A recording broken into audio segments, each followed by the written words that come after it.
Bien, bonjour, donc bon après-midi.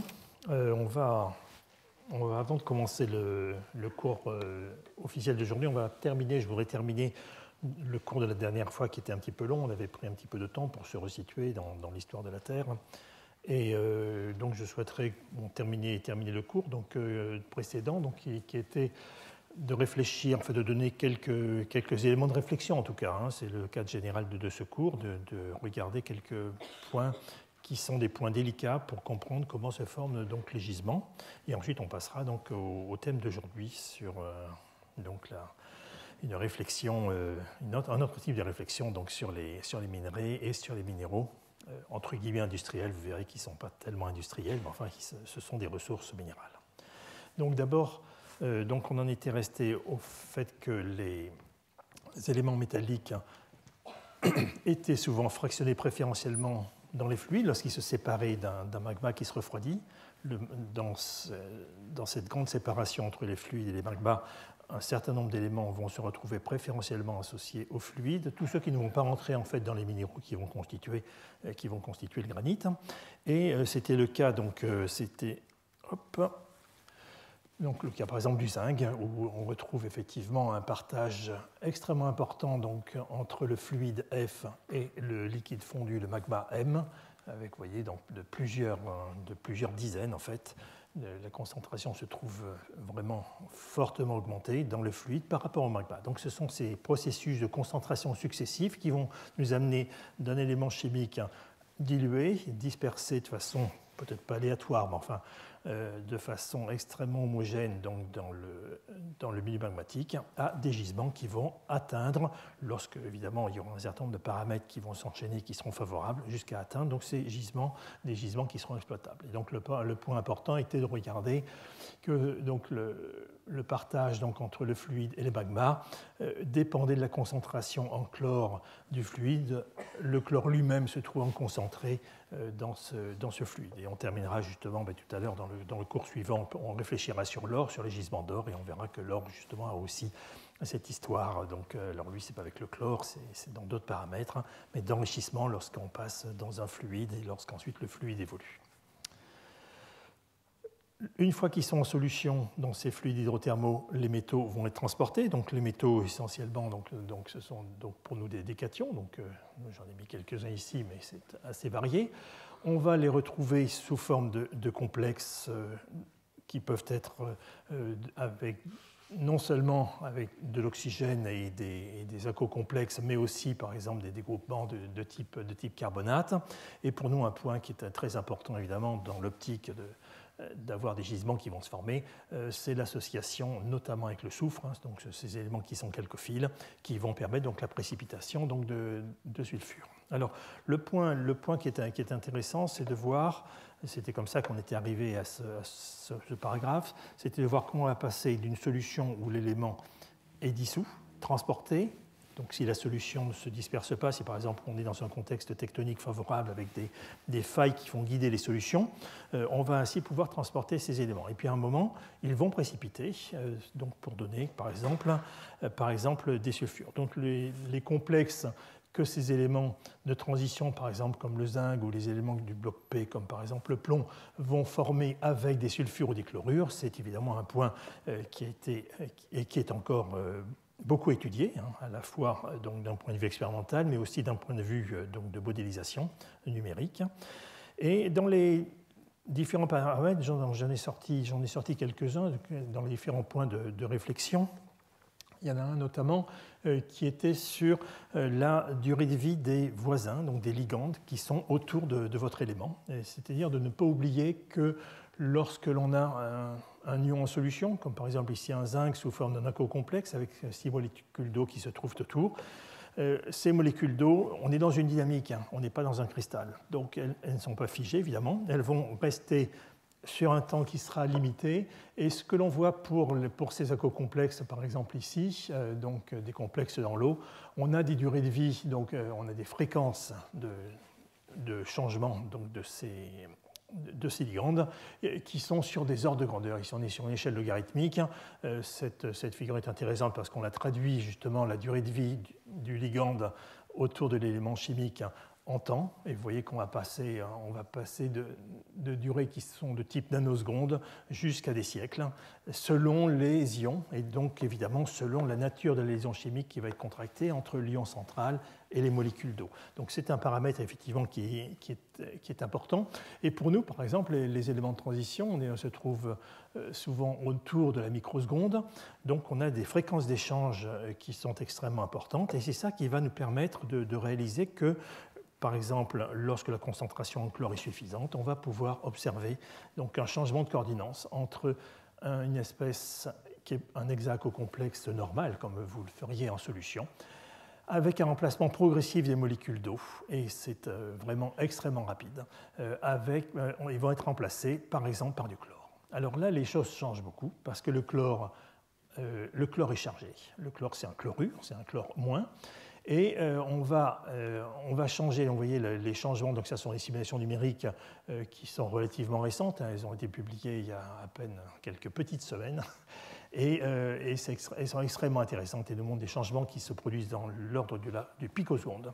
Et on va ainsi observer donc des espèces chlorures. Alors il n'y a pas que des tétraèdres, que des espèces d'NCl4 par exemple ici, c'est NCl4-, donc 4 chlorures chargées moins avec un zinc de plus, et il peut y avoir des espèces, des coordinances triangulaires, et puis des espèces qui sont partiellement hydratées, hein, donc on n'oublie pas que l'eau est une molécule qui est neutre, donc on va démarrer effectivement ici avec un ion qui est un complexe qui est monovalent, qui est le ZNCl avec une charge moins qui reste, et puis ici on a un complexe qui est neutre, et ici il a une charge, donc il a une charge qui est positive.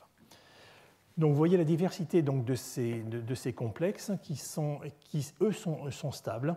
Et pourquoi est-ce qu'on a changé la coordinance autour du zinc? C'est tout simplement parce qu'on va avoir cette fois-ci des voisins qui ont une charge. On ne peut pas avoir des espèces aussi rapprochées que lorsqu'on a 6 molécules d'eau. Les molécules d'eau sont neutres, donc ça, c'est pas gênant. Pour le chlore, en revanche, le chlore étant chargé, ils vont se répulser, donc on a une géométrie qui est en train de changer.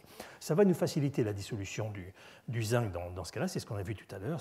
C'est un complexe qui est notamment le complexe ZnCl4- est un complexe qui est très stable et qui va nous permettre donc de transporter le zinc de façon très efficace.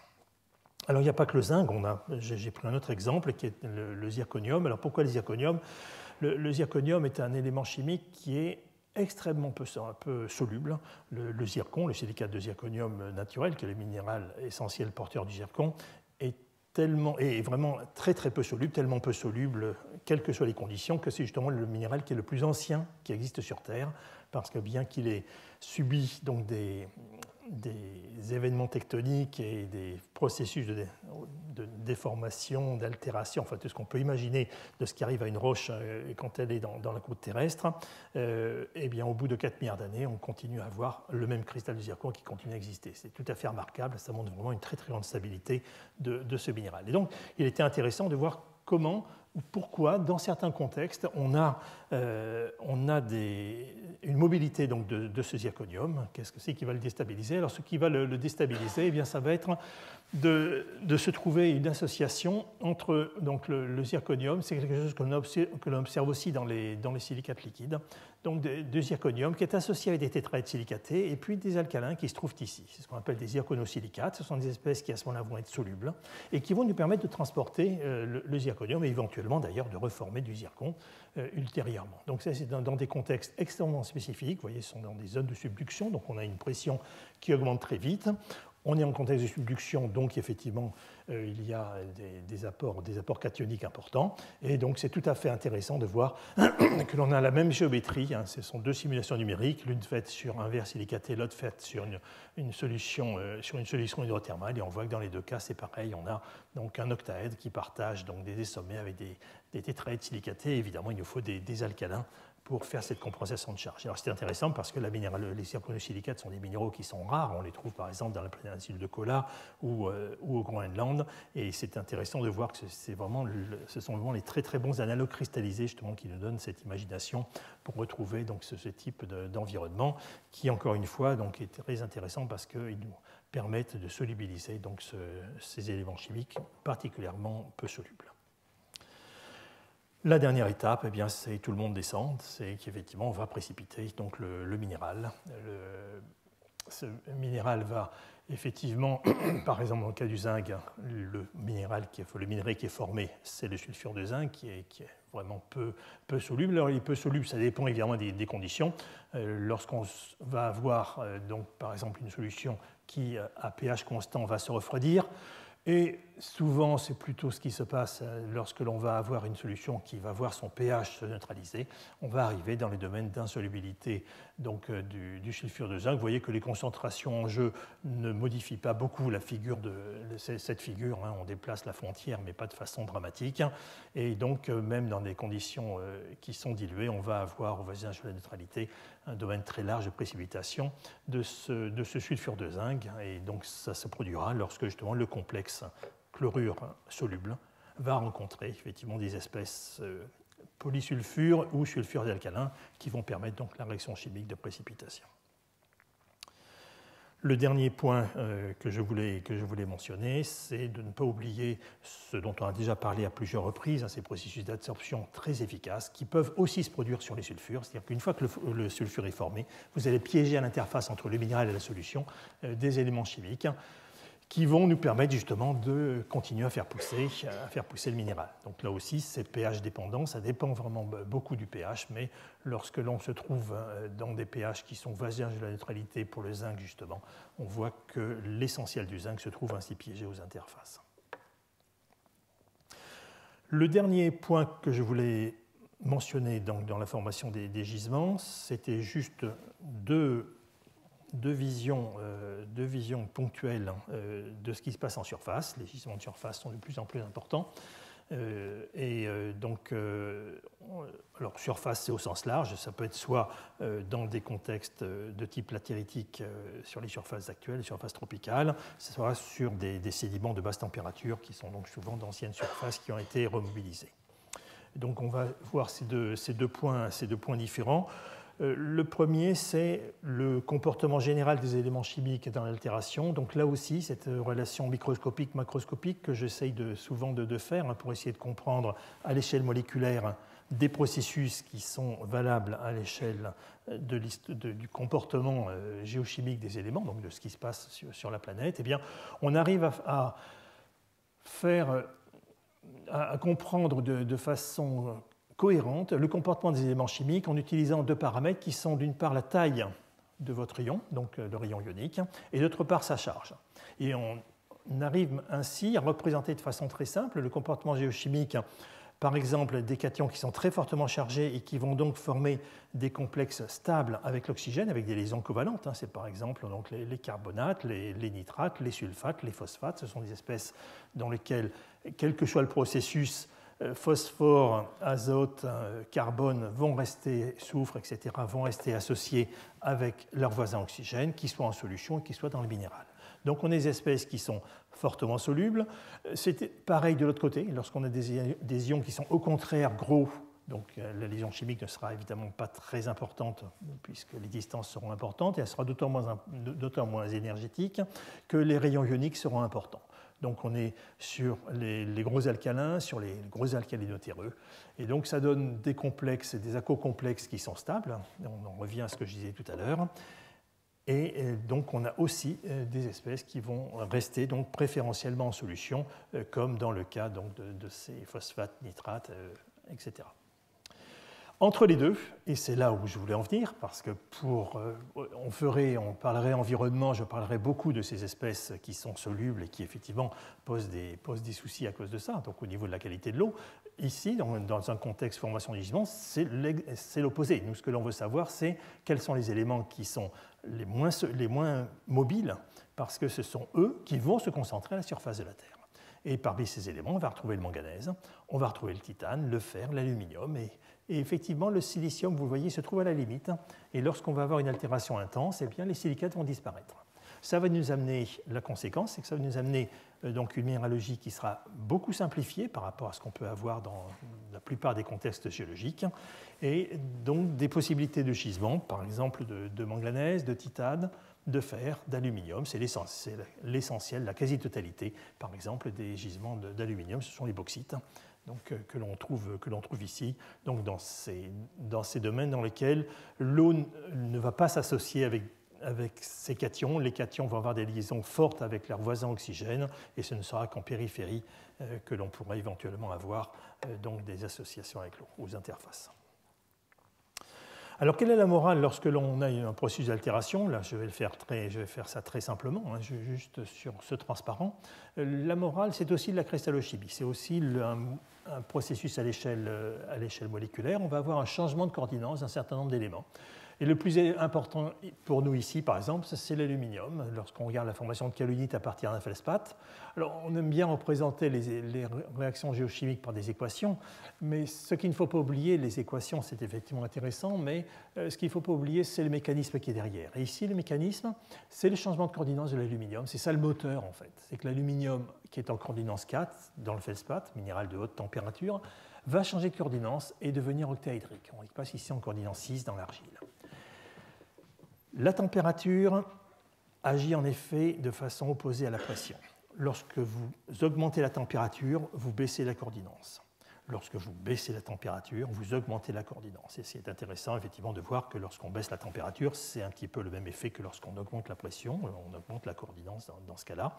Et donc les phases de haute température se trouvent ainsi effectivement déstabilisées naturellement dans les contextes d'altération, parce que la forme sur laquelle se trouve l'aluminium, cette configuration tétraédrique, est beaucoup moins stable à basse température que la configuration octaédrique. Et donc ça va nous déstabiliser cette structure de feldspath. Vous voyez ces tétraèdres qui sont ici entièretés, qui sont en train de disparaître, et ils disparaissent au profit de l'aluminium qui vient ici dans les feuillets octaédriques de l'argile, nous permet donc de faire pousser ainsi ces phyllosilicates. Donc ce sont ces figures qui sont très classiques. Ici c'est un feldspath qui est corrodé, vous voyez qu'il se corrode d'ailleurs au hasard. Les trous que vous voyez sont des dislocations, sont des défauts cristallins qui sont les portes d'entrée en fait de l'altération dans le minéral. Dès que vous avez un stress du réseau et une désorganisation du réseau, donc vous dissolvez plus rapidement à ce niveau-là. Donc ça, c'est effectivement le feldspath qui se dissout et qui va permettre de former un autre aluminosilicate, qui est cette fois-ci une argile. Et voici donc les hexagones donc de kaolinite dont j'ai déjà parlé, ces hexagones qui donnent justement toute la propriété, y compris en termes de minéral industriel, de matériaux minéraux, donc au kaolinite. Donc on va terminer avec un retour dans le temps, donc sur ces gisements de basse température, pour voir encore un autre processus qui permet de former des gisements, qui sont les processus au travers de l'activité biologique. Et l'exemple le plus spectaculaire qui a représenté un progrès conceptuel majeur en sciences de la Terre, au sens large, c'est en dehors même de l'étude des gisements, ça a été la prise en compte de l'importance de l'activité biologique pour former ces gisements de fer rubané qui trustent pratiquement la quasi-intégralité des gisements de fer de classe mondiale.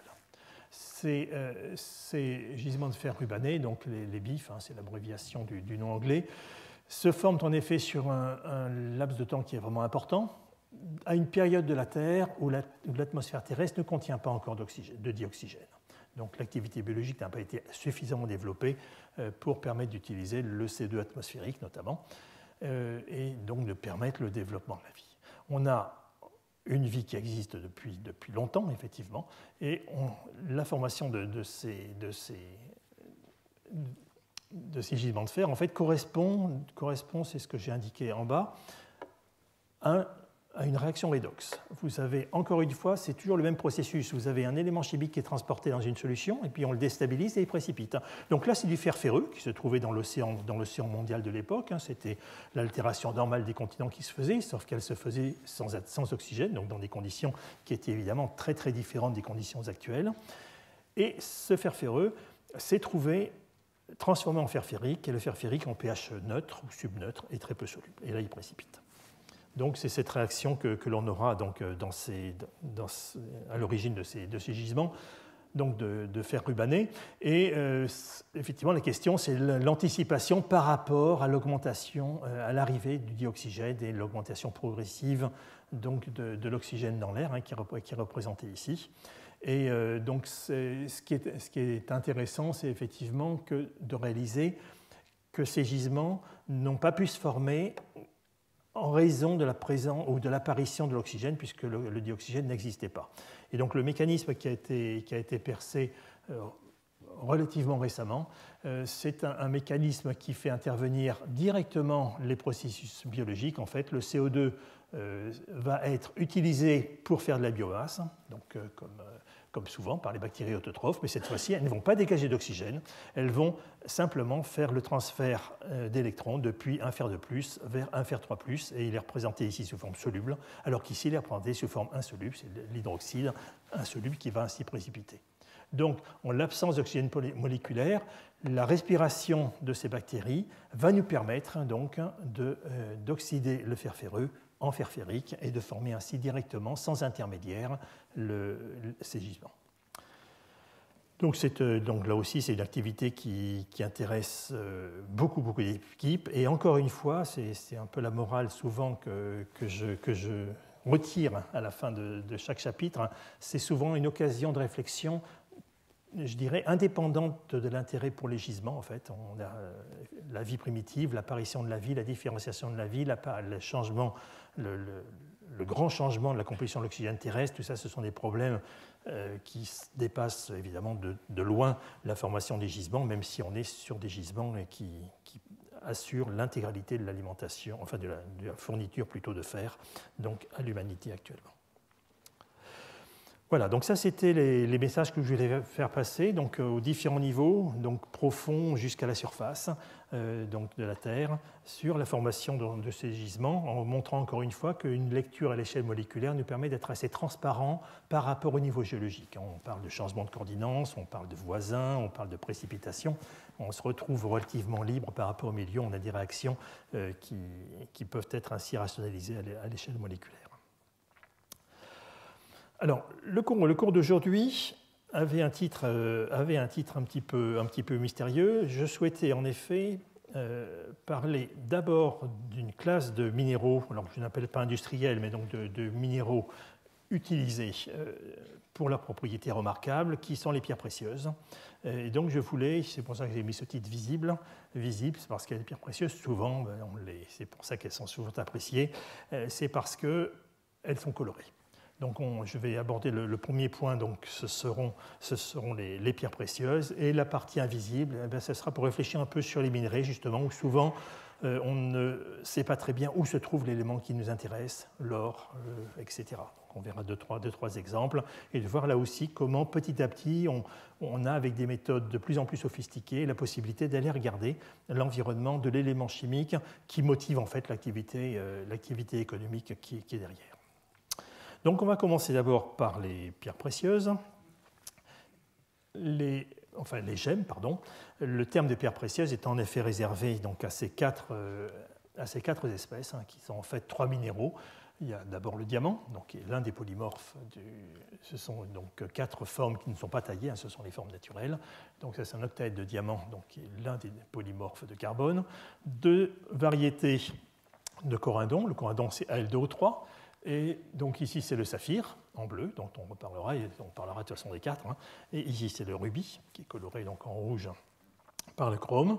Et un autre minéral qui est coloré par le chrome, qui est un silicate de beryllium, qui est le béryl, variété émeraude, en fait. Et donc, c'est la 4e pierre précieuse qui est donc l'émeraude. Les autres pierres, on les appelle donc des pierres gemmes. On n'a pas, officiellement, en tout cas, elles ne doivent pas être qualifiées de pierres précieuses. Alors, la coloration de ces pierres précieuses, qui en fait en partie l'intérêt et la valeur, est très différente. L'origine de cette coloration est très différente entre le diamant, donc, que l'on va discuter essentiellement en termes de propriétés de type semi-conducteur. Donc, on va avoir les bandes de valence, bandes de conduction, l'espace interdit, le gap qui se trouve entre les deux, et on va pouvoir rendre compte de la coloration de ces diamants au travers donc, de ces concepts relativement simples, alors qu'en revanche, les oxydes et silicates sont des isolants, et donc là on se trouve effectivement avec des transitions entre des niveaux qui sont discrets, donc, qui sont bien définis. Et on sera plutôt dans une approche de type champ cristallin. Donc j'ai séparé violemment le diamant d'une part et les pierres colorées de l'autre. Financièrement parlant, ou plutôt enfin, au niveau argent, c'est évidemment tout à fait justifié, les diamants valant effectivement une fortune. Donc, alors j'ai commencé, ce n'était pas du tout le but du cours, hein, donc je n'insisterai pas plus que sur ce transparent, sur les clins d'œil. Vous savez que les diamants suscitent depuis toujours un très grand intérêt donc dans l'humanité, et donc on a des prix qui ont littéralement explosé ces dernières années. Et vous voyez ici donc un certain nombre de pierres qui ont été trouvées pour certaines il y a peu de temps. Hein, ce superbe diamant bleu de pratiquement 30 carats a été trouvé il y a un an, donc dans la mine Premier, qui est la grande mine qui est à côté de Johannesburg et qui continue encore à fournir donc, vous voyez, des pierres absolument exceptionnelles. Et donc là, on n'a pas la valeur pour l'instant, il n'est pas encore vendu, mais c'est effectivement, ce sont des diamants qui sont très très exceptionnels. Et vous voyez que les prix, lorsque l'on a par exemple ici un diamant rose qui est une couleur particulièrement recherchée, le prix au carat défie effectivement l'entendement. Bon, ce n'était pas un petit peu le but du cours, mais enfin autant quand même se faire plaisir et regarder donc ces diamants qui sont vraiment exceptionnels, avec des masses. Alors je rappelle que le carat, c'est 0,2 grammes. Hein, donc quand vous avez à peu près 900 carats, ça vous fait quand même une pierre d'une dimension absolument considérable. Cette pierre a été trouvée, c'est juste une anecdote, mais les diamants regorgent d'histoire. Elle a été trouvée par une fillette dans un tas de pierres qui était devant sa maison, qui avait été ramené de la mine voisine. C'était des rubus en fait. Les rubus étaient tellement gros, enfin, on ne pensait pas que c'était des roches qui étaient tellement grosses qu'on pensait qu'il n'y avait pas de diamant dedans. Donc ça avait été jeté et le père de la fillette l'avait récupéré. Et donc c'est une pierre qui a effectivement valu une vraie fortune une fois qu'elle a été taillée. Donc après une longue histoire. Bon, enfin ça, vous irez voir sur ces histoires de ces diamants exceptionnels. Là, il y en a vraiment beaucoup, beaucoup. Alors, ce que je voulais illustrer donc, dans ce cours, c'était la couleur, et c'était justement une propriété importante. Selon la couleur, le diamant va valoir plus ou moins cher. Hein. On peut dire à la louche que vous allez avoir un facteur 6 à 10 selon la couleur du diamant. Donc c'est un paramètre majeur pour déterminer le prix d'une pierre. Ce n'est pas le seul paramètre, évidemment. Hein. Il va y avoir aussi notamment la qualité et donc l'absence de défaut. Il y aura la dimension et puis le type de taille. Mais la couleur est un paramètre, comme pour les autres pierres précieuses, comme pour l'ensemble des gemmes, est un paramètre qui est très important pour déterminer le prix et la valeur plutôt.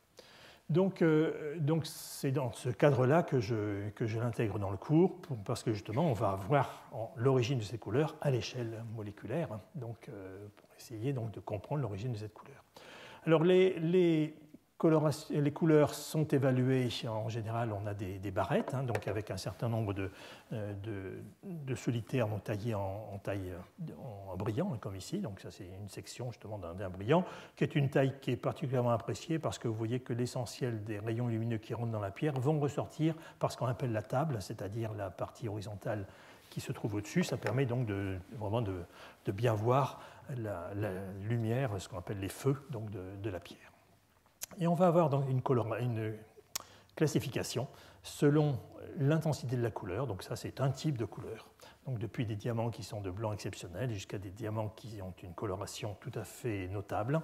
Et l'expert va à ce moment-là placer la pierre qu'il veut évaluer sur cette échelle de couleurs. Vous voyez qu'en fait, il y a une échelle beaucoup plus variée. Il faut un œil qui est très exercé. Passer d'une catégorie à l'autre aura des conséquences financières qui seront importantes. Donc c'est effectivement quelque chose auquel on fait très attention. Alors ces transitions, donc, comme c'est indiqué ici, sont associées à des défauts. Ces défauts sont des impuretés, en fait. Et ces impuretés peuvent être soit de l'azote, soit par exemple du bore. Et on va avoir une classification très détaillée, elle n'est pas complexe, mais elle est détaillée des diamants à cause des implications en termes de prix derrière. Donc on aura effectivement, et donc la coloration de ces rectangles vous montre justement les incidences sur la couleur du diamant. On va avoir différentes catégories de diamants, et lorsque effectivement on exploite une mine de diamants, eh bien, il y aura tout un travail ensuite pour classer donc, les diamants qui ont été extraits selon ces différentes variétés. Donc ce que l'on va regarder aujourd'hui, ce sont 3 types de coloration différentes. La coloration la plus importante, qui est lié à de la présence d'azote substitué, un azote qui remplace le carbone dans la structure du diamant. Et ensuite, on verra donc d'autres types de diamants, notamment des diamants dans lesquels on trouve du bore, et puis les diamants roses qui restent encore un peu mystérieux. Alors, lorsque l'azote va remplacer le carbone dans la structure du diamant, il va faire apparaître effectivement une coloration jaune, que vous voyez ici un peu plus en détail, que tout à fait similaire de ce que l'on avait tout à l'heure. Et cette coloration, elle est associée, alors on voit ici un spectre d'absorption optique, on se trouve dans le visible, et on est aux frontières du visible ici, 400 nanomètres, on passe dans l'ultraviolet. Donc on a une absorption qui va être liée, donc ici par exemple, typiquement ces diamants jaunes qui sont ici, elle est liée à une très faible absorption dans le violet, dans la partie violette du spectre. Ensuite, ici l'œil est plus sensible, donc ça on ne le voit pas, et ça n'a pas d'incidence, mais c'est cette partie-là qui donne, c'est pour vous dire, c'est vraiment très subtil comme effet, qui donne cette teinte jaune, c'est le fait que le violet est absorbé. Lorsque l'on a d'autres types de défauts, et donc on a plus un continuum d'absorption, comme ici, eh bien, à chaque fois c'est pareil, on a une couleur qui va être brunâtre. Le brun, c'est la seule couleur que vous ne trouvez pas quand vous dispersez la lumière. C'est une couleur qui ne correspond pas à une bande d'absorption, c'est une couleur qui correspond à une absorbance qui augmente régulièrement du rouge vers le violet. Donc c'est quel que soit le minéral, quel que soit le composé, c'est même pas le minéral, quel que soit le composé, ça va être l'origine de cette coloration marron. Mais on va retrouver souvent les mêmes types de défauts. Vous voyez cette structure très fine et qui est couplée avec des structures qui absorbent la lumière, qui continuent à absorber la lumière. C'est un peu une structure multiphonon. On a une bande d'absorption très fine. Et ensuite, les vibrations de réseau vont permettre cette transition avec 1, 2, 3 ou 4 vibrations de réseau, donc 4 modes de phonon. Ces défauts associés à l'azote, c'est l'essentiel de la coloration des diamants. Et la présence de cette coloration va dégrader, entre guillemets, le prix du diamant, qui va être donc moins cher, sauf si on arrive à des colorations qui sont extrêmement intenses, comme par exemple un jaune canari, un jaune très intense, parce que là, on se trouve avec des diamants qui redeviennent très rares, ce qui fait évidemment le prix d'une pierre précieuse, c'est sa rareté.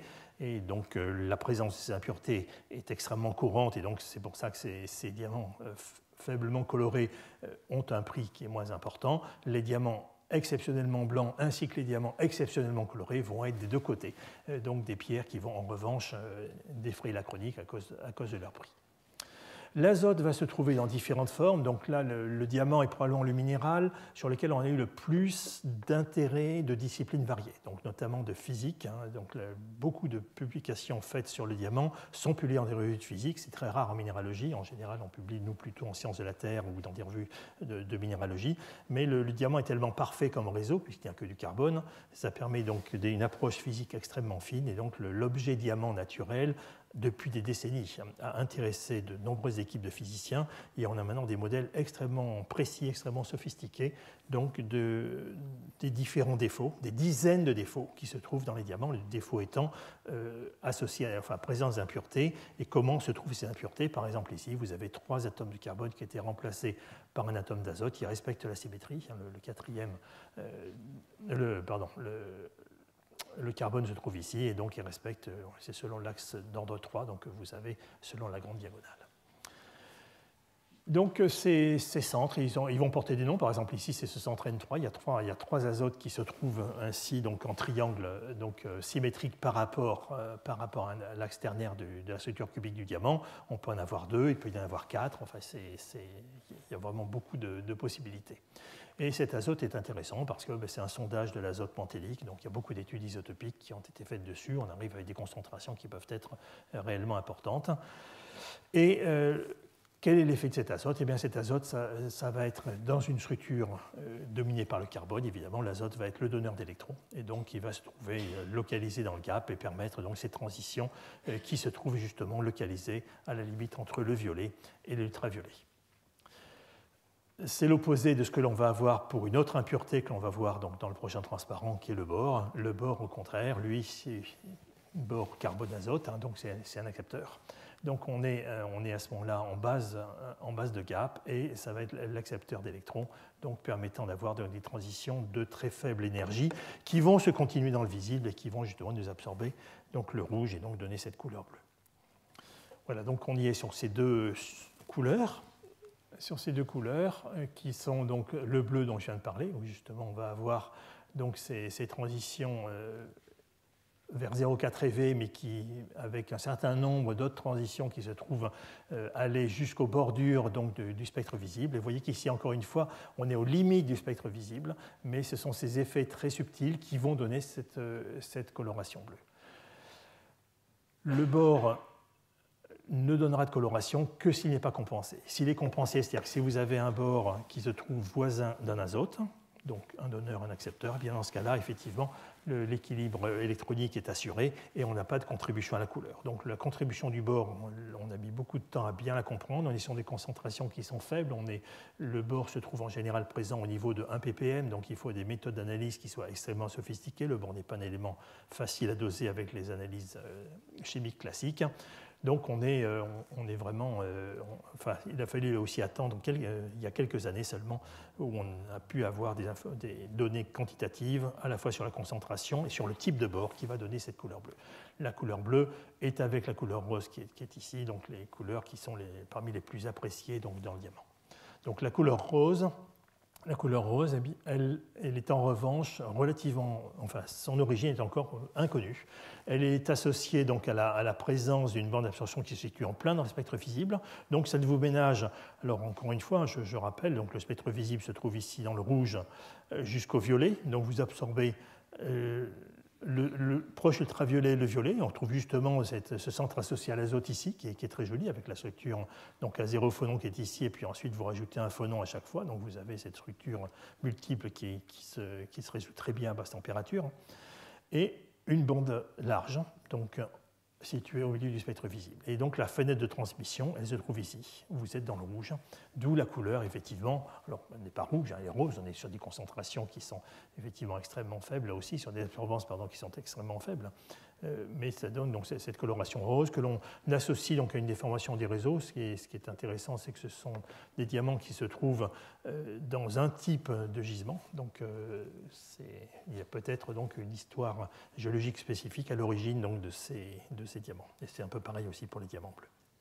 Voilà, donc vous voyez ces couleurs donc, dans les diamants, on est vraiment dans la physique des défauts. On est sur des concentrations qui sont très faibles, avec des effets qui sont extrêmement différents et donc très variés.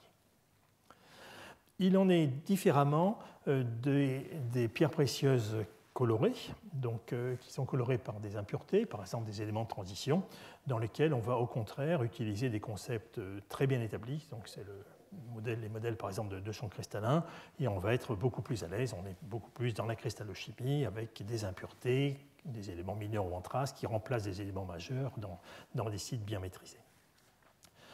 Alors, première réflexion d'abord un petit peu économique, pour donner un petit peu le poids de tout ça, c'est d'abord la contribution des différentes gemmes colorées. Vous voyez que j'ai repris le terme gemme dans le sens qu'on va comparer des pierres précieuses, c'est-à-dire le saphir, le rubis et l'émeraude, avec des pierres qui ne sont officiellement pas des pierres précieuses, après la réglementation française, donc c'est pour ça qu'on va dire que ce sont des gemmes, tout ça. Et donc c'est au niveau américain où on a des statistiques effectivement qui sont publiées tous les ans, où vous voyez que vous êtes à peu près donc, avec un tiers pour le saphir, un tiers pour l'émeraude et un tiers donc, pour l'ensemble de ces autres pierres colorées. Le rubis, c'est ça qui est très intéressant toujours à voir, le rubis est une pierre précieuse qui est très rare. Et donc, vous voyez, elle est beaucoup plus rare que, par exemple, le saphir. Alors, ce qu'il faut savoir, c'est que le saphir va englober l'ensemble des espèces de corindons colorés. Le rubis est strictement limité à un corindon coloré en rouge par le chrome. Mais si la concentration en chrome n'est pas suffisante, on ne parlera pas de rubis, on parlera de saphir rose dans ce cas-là. Et donc ça vous donne effectivement, ça vous explique pourquoi vous avez une telle différence entre saphir et rubis en termes de volume de pierres qui ont été achetées. Voilà, donc on se trouve au niveau du milliard d'euros, converti. À comparer, donc vous voyez qu'on est à plus d'un ordre de grandeur, un ordre de grandeur 0,7 par rapport au diamant. Donc on n'est pas du tout dans la même cour en termes de prix. Et ici, c'est juste un clin d'œil, ce sont des spinels, c'est MgL2O4 qui contient un peu de chrome, et donc ce sont des cristaux qui se sont formés, donc c'est en Birmanie, en Myanmar, qui sont exploités à Mogok. Alors, de façon générale, la morale de ces colorations liées aux éléments de transition dans les pierres précieuses, elle suit quelques grandes règles. Alors d'abord, en absence d'éléments de transition, on a des minéraux qui sont totalement incolores. Lorsqu'on va mettre des éléments de transition, dans un certain nombre de cas, on aura une couleur rouge qui va commencer à apparaître, en rose puis rouge, donc qui va s'intensifier avec la concentration en chrome du minéral. Et lorsqu'on arrivera vers le terme concentré, on observera une couleur qui sera verte, et on va effectivement avoir ainsi une variation de coloration d'un terme coloré en rouge à un terme vert. D'autres familles, comme par exemple l'émeraude dont on a déjà parlé, mais ça peut être aussi le cas par exemple des grenats calciques, vont montrer dès les premiers ions chrome 3+ substitués donc, dans le réseau du minéral, vont montrer une couleur verte qui va rester verte jusqu'à la fin. Donc il y a une question, pourquoi est-ce que c'est vert, pourquoi est-ce que c'est rouge, pourquoi est-ce que ça change en fonction de la concentration, et finalement qu'est-ce qui se passe lorsqu'on met une impureté dans un cristal. Alors, ce sont des effets de champ cristallin, donc ce sont des processus qui sont effectivement bien compris depuis longtemps. Donc ici, il y a l'exemple de deux minéraux colorés par le chrome, le rubis et l'émeraude. Le rubis, le spectre d'absorption optique se trouve ici. Alors encore une fois, on se situe dans le visible, le rouge, le violet. Et donc le rubis va ménager donc, deux fenêtres, une qui est dans le bleu et l'autre qui dégage largement le rouge, puisque déjà même à l'orange on commence à absorber, d'où la couleur rouge, mais rouge un peu froide, parce qu'il y a effectivement cette composante bleue à la limite du violet, tout à fait caractéristique du rubis, qui le différencie d'autres pierres, par exemple comme le grenat, qui lui aussi est rouge, mais il n'a pas du tout cette couleur du rubis, qui est parfois un petit peu froide. Cette couleur rouge, ce qui est intéressant, et ça a été observé depuis des décennies, là aussi, lorsque vous chauffez un rubis, c'est une expérience qui ne détruira pas la pierre, donc on peut la faire effectivement, on peut la faire personnellement et il n'y aura pas a priori d'accident, sauf s'il y a un défaut dans le minéral et qu'il casse, mais habituellement il ne casse pas. Et donc lorsque vous allez chauffer le cristal de rubis, dès quelques centaines de degrés, et déjà dès 300 degrés c'est notable, votre rubis va changer de couleur et il va devenir vert. Et lorsqu'il refroidit, il redevient rouge, ce qu'on appelle le thermochromisme, et ça a été observé depuis longtemps. C'est un effet vraiment spectaculaire pour tous les minéraux, mais c'est sur le rubis que ça avait été observé en premier. Et donc, ce que l'on voit, c'est qu'effectivement, les bandes optiques se déplacent. C'est tout simplement qu'on a une expansion thermique, donc le champ cristallin diminue. Donc, cette bande, on va voir ça dans un instant, cette bande se déplace. Et d'une part, ça nous obture la fenêtre dans le rouge, et d'autre part, on n'est plus dans le bleu, on est dans le vert. Et dans le vert, l'œil humain devient beaucoup plus sensible à la lumière, et donc on va changer de fenêtre de transmission. Ici, c'était le rubis, on transmettait ici, c'était rouge. Lorsque le rubis est chauffé, et on va retrouver ça exactement pareil pour l'émeraude, c'est pour ça que j'en parle en détail ici, l'œil va utiliser cette fenêtre en fait, qui va transmettre la lumière, dans laquelle l'œil est beaucoup plus sensible qu'à la limite du rouge sombre. Donc on va avoir cette couleur verte, et on verra le cas intermédiaire où l'œil peut utiliser les deux, et il ne sait pas très bien discriminer. Justement, il a des problèmes pour trouver la couleur, parce que ce n'est pas le même chemin, et ce n'est pas la même couleur qui est ressentie. Donc l'émeraude donne un spectre optique qui se trouve effectivement décalé par rapport au rubis à température ambiante. Et donc pareil, on va avoir donc le rouge qui se trouve occulté, et on transmet au niveau donc de la couleur verte qui cette fois-ci se trouve entre ces deux bandes d'absorption qui sont ici. À quoi cela est dû? C'est lié donc au champ cristallin. Donc ça c'est un diagramme de champ cristallin, c'est-à-dire que vous avez l'intensité du champ cristallin qui augmente vers la droite ici. Et donc l'énergie des transitions qui sont observées qui se trouvent ici. Alors, pour le faire simple, ici on a donc l'état fondamental, et on va donc avoir des transitions optiques depuis cet état fondamental vers tous ces traits. Alors, pas tous, parce que cela, par exemple, pour aller sur ces niveaux-là, il faudrait retourner le spin de l'électron. C'est officiellement interdit, ce qu'on appelle les transitions interdites de spin, donc c'est observé, mais elles ont une très faible intensité. Ce sont ces transitions qui se trouvent ici, qui sont indiquées par une flèche. Donc les transitions qui vont donner la couleur, c'est quand même ça qui nous intéresse, eh bien, elles sont liées au fait qu'on va avoir des transitions d'un de ces électrons dans une des orbitales D vers une des orbitales D qui est vide. Donc ça va nous donner donc, des bandes d'absorption, donc ce sont ces deux-là essentiellement qui nous concerne dans le visible. Et lorsque l'intensité du champ cristallin va changer, eh bien, la position de ces bandes va se déplacer. Alors, elle se déplace et donc la couleur qui est ressentie par l'œil est différente. C'est quelque chose qui est observé donc, dans tous les minéraux. Alors, pour comprendre ça, et on se pose la question, pourquoi est-ce que le champ cristallin peut ainsi varier? Alors, on mesure d'abord l'ordre local autour du chrome. Et on regarde donc la modification des distances autour du chrome et on se rend compte que autour du chrome, lorsqu'on regarde le chrome en impureté dans un minéral qui est pratiquement pur, comme par exemple ici le spinel où il y a Mgl2O4, dès les premières mesures que l'on peut faire sur le chrome, dès les premiers chromes qui sont bien dans la structure, on a la distance que l'on a dans le terme final qui est le pôle pur chromifère. Donc c'est pareil pour les grenats qui sont présentes ici. Les premières distances sont identiques, donc la distance chrome-oxygène est la même lorsque vous avez très peu de chrome dans le terme alumineux, avec très peu de chrome dedans, ou dans le terme chromique, donc, qui est le terme final. Donc évidemment, c'est un peu ennuyeux parce qu'on se dit, ben oui, classiquement, on interprète un modèle de champ cristallin. Le champ cristallin qui est ici delta varie de façon considérable, et c'est ce qu'on a vu pour le rubis justement. Varie en fonction de la distance. Vous vous souvenez que les bandes d'absorption se déplaçaient lorsqu'on montait la température du rubis, qui du coup de rouge devenait vert. Eh bien, c'était simplement lié à l'expansion thermique. R, c'est-à-dire la distance chrome-oxygène qui augmente. On est en 1 sur R5, donc c'est évidemment un pouvoir d'amplification exceptionnel donc, pour ce champ cristallin. Ici, les méthodes de spectroscopie de type spectroscopie d'absorption X, ce que l'on fait en utilisant l'environnement synchrotron, nous disent non, c'est la même distance. Et pourtant, bien que R soit constant, le delta varie. Donc, ce n'est pas ce paramètre-là qui varie.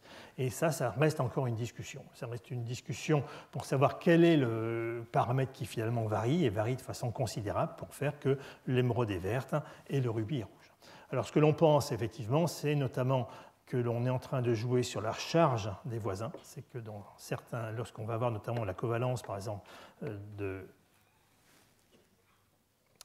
voilà, ici par exemple, lorsqu'on est dans Cr2O3, pour prendre le plus simple, le rubis est Cr2O3, Cr2O3 est vert, et il est vert bien que les distances CRO soient les mêmes dans les deux composés, lorsqu'on a du chrome dans le rubis ou du chrome dans Cr2O3, eh bien ça pourrait être lié au fait que l'oxygène ici a une charge effective moins grande que dans l'alumine, en relation avec une covalence plus grande entre le chrome et l'oxygène. Donc à ce moment-là, vous délocalisez vos électrons et vous baissez la charge effective de vos voisins. Donc c'est un terme effectivement qui agit directement. Donc, vous voyez, c'est le terme Q, donc qui agit directement sur l'intensité du champ cristallin. Donc, c'est peut-être le paramètre qui agit. Donc, c'est pour montrer qu'effectivement, malgré des effets qui sont spectaculaires, observés et modélisés, on a encore des doutes parce que là, on est en train de toucher la liaison chimique et c'est justement ça qui est très, très provoquant.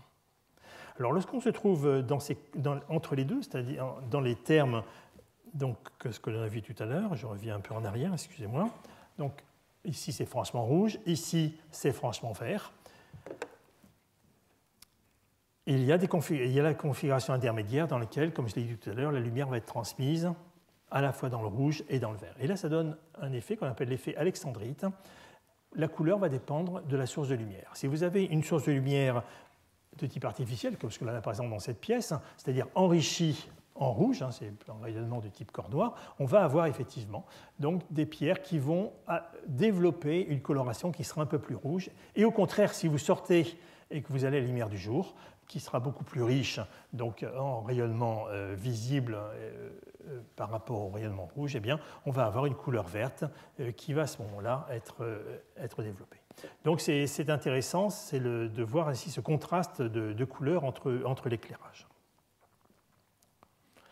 Le deuxième type de coloration liée aux éléments de transition, lui aussi est intéressant parce qu'il nous fait toucher du doigt, là aussi, la réalité de la liaison chimique. On va avoir ce qu'on appelle un transfert de charge, c'est-à-dire donc un transfert d'électrons entre deux voisins, donc des cations, ou un oxygène et un cation. Donc c'est le cas par exemple des aigues marines, où on a un transfert d'électrons entre le fer ferreux donneur et le fer ferrique accepteur, ou alors l'héliodore, qui est aussi une variété de béryl jaune, donc entre l'oxygène et donc le fer ferrique. On a la même chose pour le saphir, où on va avoir ce transfert de charge, cette fois-ci, entre le fer ferreux donneur et le titane 4+ accepteur, ça donne la couleur bleue du saphir. Et ce qui est intéressant, c'est que lorsque les spectres sont enregistrés en lumière polarisée, eh bien, la lumière polarisée va favoriser le saut d'électrons lorsque vous êtes dans cette direction-là, perpendiculaire à l'axe, et lorsqu'on est parallèle à l'axe, on ne favorise pas le saut d'électrons, et vous voyez que dans ce cas-là, l'absorption est beaucoup plus faible. Donc ça montre bien, effectivement, ça fait vraiment toucher du doigt donc, ce transfert de charge. Alors, ce transfert de charge entre fer et titane, il ne se fait pas par un saut comme ça dans le vide. Ce qui est intéressant, c'est que ça va se faire au travers du voisin commun oxygène, et donc ça vous montre justement ces effets de localisation électronique. Donc là, on a l'électron qui va ainsi, c'est en fait une densité électronique qui est transférée depuis le fer ferreux vers le titane 4. Ce n'est pas un vrai électron qui va ainsi sauter. Donc c'est intéressant parce que ça va être évidemment associé, ça va être une preuve de l'existence d'une covalence de liaison.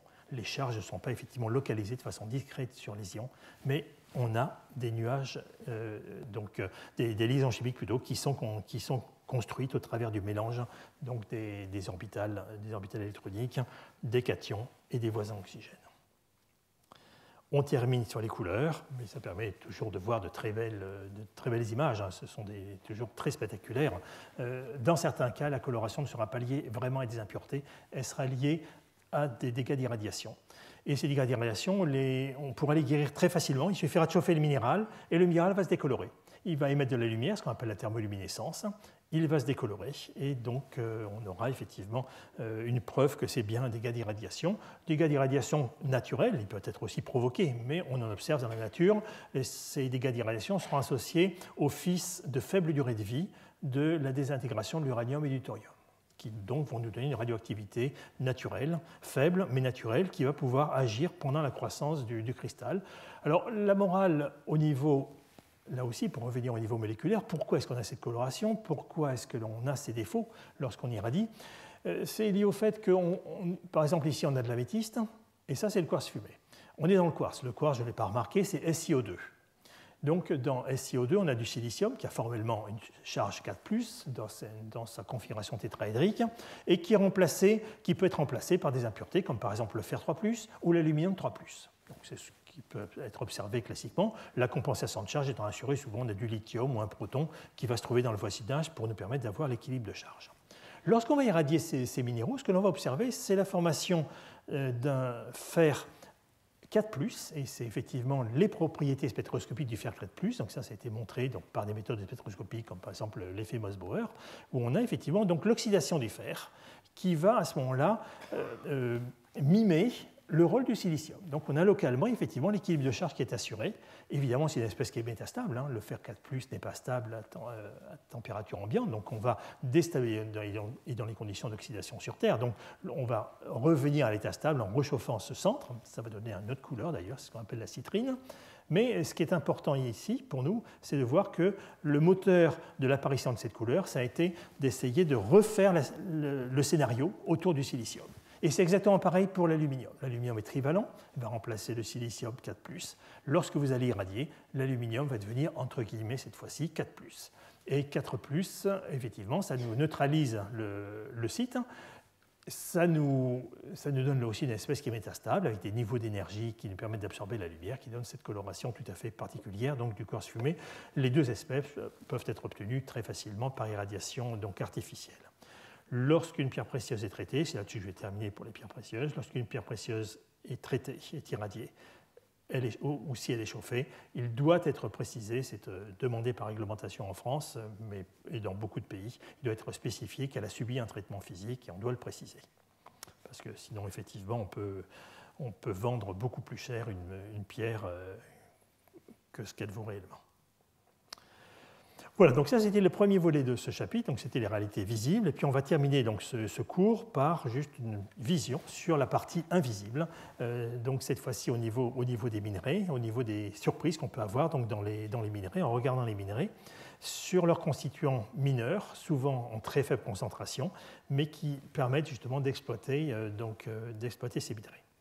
Donc ici c'est la mine de Chuquicamata au Chili, on va en parler, non pas à cause de la ressource cuivre. La mine de Chuquicamata, c'est le plus grand,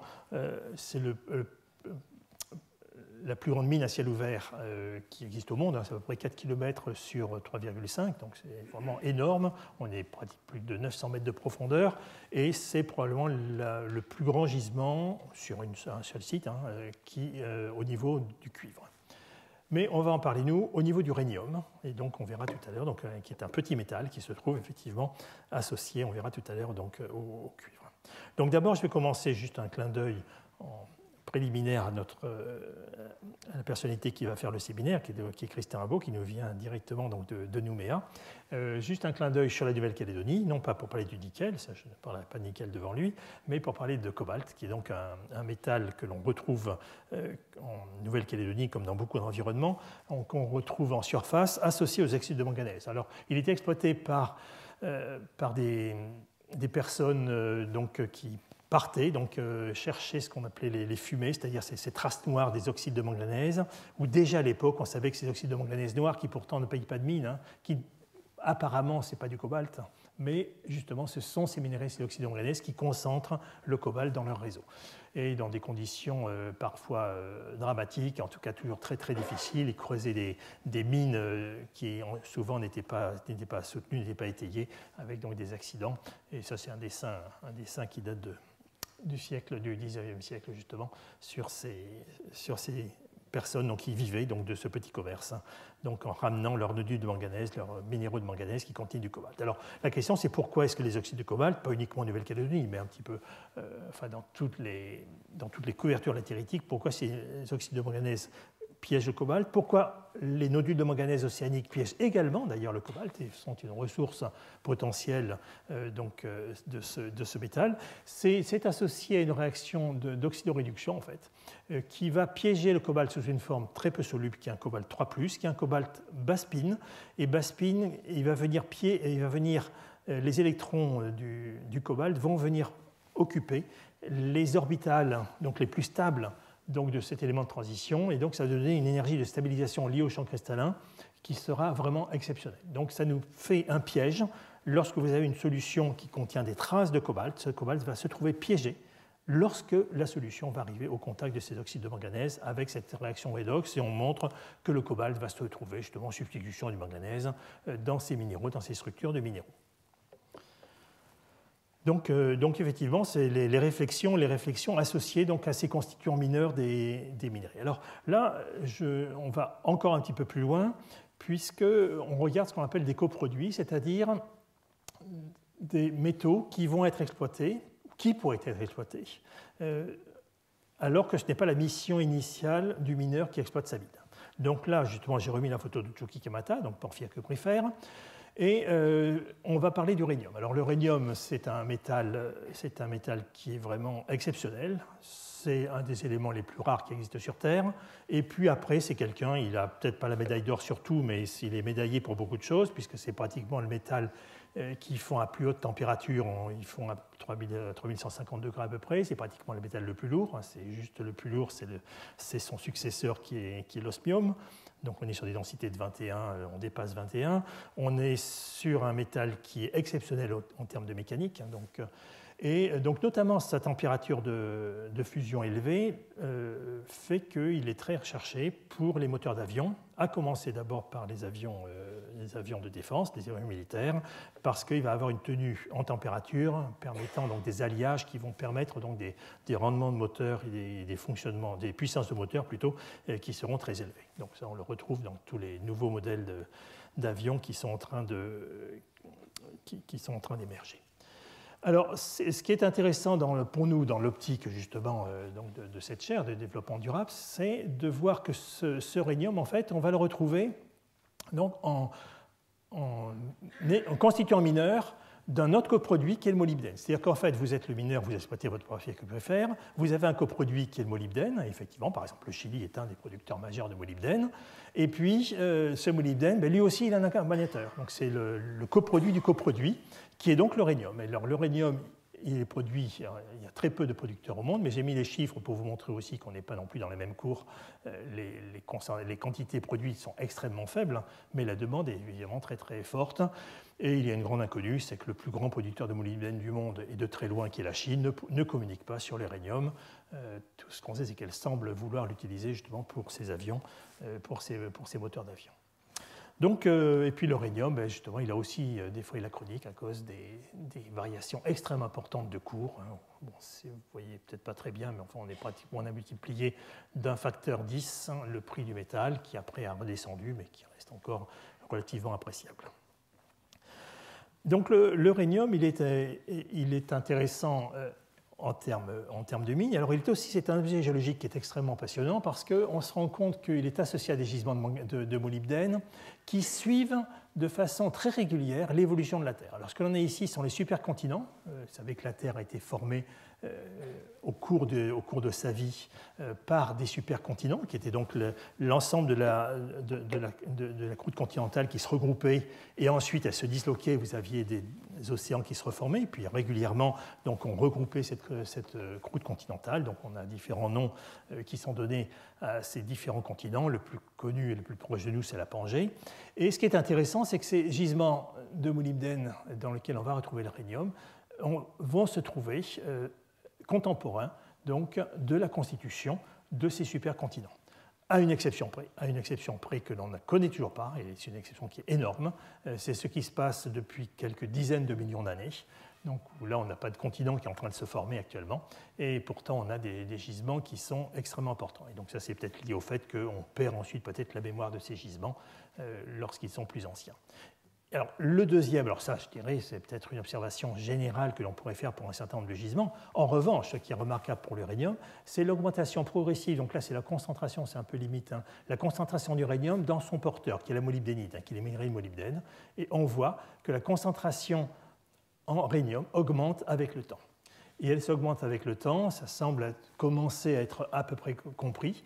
Ça semble être lié au fait qu'on a une atmosphère qui contient de l'oxygène. L'uranium est effectivement un élément qui s'oxyde. C'est ce qui a été observé récemment, par exemple, sur des déchets de mine. Donc, en quelques décennies, il y avait une oxydation effectivement notable d'uranium. Et donc, il est possible que, sous l'effet de l'oxygène de l'air, donc, lorsqu'on était, donc, notamment ici, vous voyez qu'ici, ce n'était pas très important, mais notamment sur les 2 derniers épisodes, on avait une atmosphère qui était oxygénée. Et à ce moment-là, c'est peut-être une remobilisation d'uranium qui a permis justement d'avoir des gisements qui étaient encore plus enrichis. Et je terminerai ce cours donc, sur l'élément invisible qui est l'or. L'or invisible, c'est un terme qui est très utilisé donc, par les mineurs et les métallogénistes, qui désigne donc le fait que dans un certain nombre de minerais, contrairement à ce que l'on a d'habitude, on voit très très bien l'or, on voit très très facilement, il a une réflectivité qui est spectaculaire, et lorsqu'il fait quelques dizaines de microns, vous le voyez tout de suite sous le microscope optique.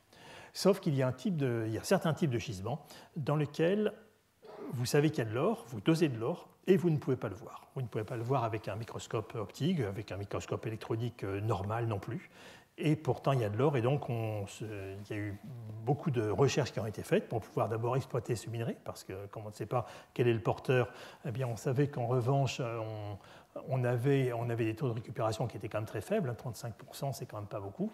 Et ensuite, on a réalisé qu'effectivement, en grillant, donc en oxydant, en chauffant le minerai, que ce soit en conditions oxydantes ou réductrices, on a amélioré de façon considérable le rendement, puisque vous voyez, vous passez de 35 à 90%. Alors, ce qui a été vraiment une lueur, ça a été d'avoir des informations sur la spéciation de cet or. Et donc, les équipes françaises et allemandes, notamment, depuis déjà longtemps, vous voyez, déjà 25 ans, ont pu montrer que l'on avait de l'or métallique, que l'on avait aussi de l'or qui était associé. Et donc, notamment que cet or métallique, qui pouvait ainsi être dosé par rapport à, donc, dans l'absolu, donc uniquement l'or métallique, augmentait lorsqu'on allait effectivement griller le minerai, y compris en conditions réductrices. Le minerai, c'est de la pyrite, FeS2. Lorsque vous le chauffez, eh bien, il se décompose pour faire FeS, un autre sulfure. Et en faisant ça, eh bien, on libère l'or qui était coincé, qui était substitué dans le réseau de la pyrite. Et vous voyez qu'on a une augmentation considérable donc, de cet or métallique, et aussitôt après, donc dosé par spectrométrie Mossbauer, et aussitôt après, en parallèle, vous voyez que ça s'accompagne d'une récupération donc, lorsqu'on va traiter le minerai.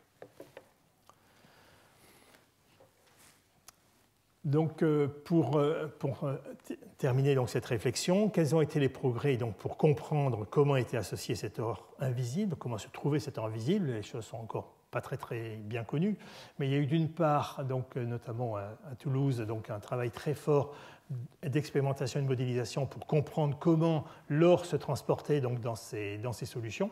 Donc, il se transporte notamment sous forme de complexes sulfurés. Ce sont ces complexes qui justement vont permettre donc, des transports, c'est une forme très stable en fait, hein, et volatile donc, qui transporte l'or. Et l'autre spectroscopie qui va être utilisée, c'est une spectroscopie qui elle aussi utilise le rayonnement synchrotron et qui nous montre que l'on peut distinguer à la fois la présence de nanoparticules d'or et d'or monovalent qui se trouvent dans le réseau du minéral. Alors ensuite, il y a des associations tout à fait intéressantes entre, par exemple, or et arsenic. Et beaucoup de mines, effectivement, vont avoir donc, des pyrites qui contiennent des quantités d'arsenic importantes et qui sont exploitées donc, à cause de l'or.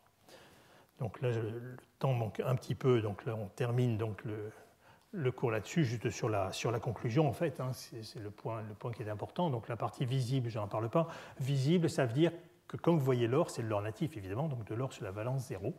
Et cet or invisible, eh bien, on va avoir les deux types d'or. On va avoir d'une part des nanoparticules d'or élémentaires qui proviennent souvent d'une déstabilisation de l'or qui était dans le réseau. Donc là, il y a différents modèles, et d'ailleurs, ils ne sont pas du tout exclusifs les uns des autres. On peut penser à des redissolutions, donc des croissances oscillatoires de votre cristal qui relibèrent en solution donc, de l'or et de l'arsenic, et après on est en rééquilibre redox entre les deux. Ça peut être aussi lorsque le gisement va progressivement se refroidir et que l'on va avoir une déstabilisation à basse température. Et à ce moment-là, on sort l'or, on fait ce qu'on appelle une exsolution, et on va avoir ces nanoparticules d'or. Comme le minéral est formé, votre or ne va pas former des domaines importants, et il restera donc nanométrique, donc entre guillemets invisible. Ce qu'il faudra en revanche, c'est que le mineur puisse le libérer, c'est-à-dire qu'il broie suffisamment fin pour pouvoir libérer cet or, avec les traitements notamment thermiques associés. La question qui reste en suspens, qui reste encore posée et qui est un sujet de recherche extrêmement actif, c'est de comprendre l'or lié, parce que derrière ça, il y a le mécanisme de piégeage de l'or. Donc il y a différents modèles donc, qui sont envisagés, donc, notamment donc, avec donc, deux types d'or monovalent qui seraient substitués donc, dans le réseau de la pyrite. Donc la pyrite, c'est le sulfure de fer qui est ici. Donc vous avez les petites altères qui sont ici en bleu, hein, soufre. L'arsenic va remplacer un de ces soufres, et à ce moment-là, l'or va venir remplacer le fer. Donc c'est le modèle donc, justement d'une substitution donc, dedans. Mais il y a encore beaucoup de travail, beaucoup de progrès en fait, à faire pour mieux le comprendre. Ceci dit, je n'aurais pu, enfin il y a 10-15 ans, je n'aurais pu rien vous dire de cet or invisible, j'aurais juste constaté qu'il y avait un or invisible dans des minéraux qu'on appelait réfractaires parce qu'ils n'arrivaient pas à relâcher leur or, et donc ça frustrait à la fois tout le monde, le scientifique et le mineur. Voilà, merci. Donc là on va